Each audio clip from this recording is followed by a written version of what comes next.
The heat retention properties of cast iron, combined with the Kamado's even heat distribution, makes the Masui Kamado a perfect tool for baking.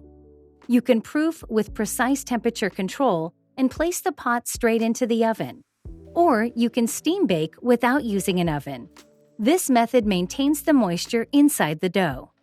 So first, let's try making some country bread, the conventional way using an oven.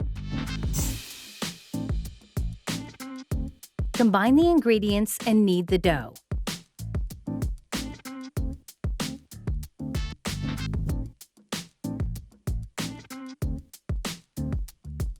Shape the dough into a tight ball and place in the pot seam side down, then cover. Select warm and set the temperature and timer, and press start. The dough is nicely doubled in size.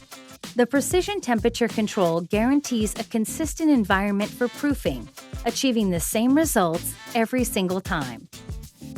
Once you shape the dough, rest the dough in a proofing basket. Then continue on to the second proofing.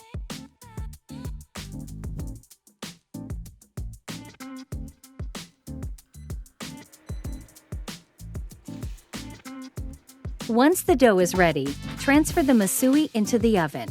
First, bake with the lid on to create an environment similar to a steam oven. This will result in a bread that is fluffy and moist inside. Then finish with the lid off to create a perfectly textured golden crust. And then there's the baking method without using an oven. We call this steam baking. Since the Masui's precision seal locks moisture inside, you can steam and bake at the same time. You can make incredibly moist cake and bread with soft and fluffy textures that just can't be replicated in the oven. Steam baking recipes like this pull-apart bread, sponge cake, or soufflé cheesecake can all be made just with the Masui Kamado, from proofing to baking, all in one pot. For more baking recipes, please check our website.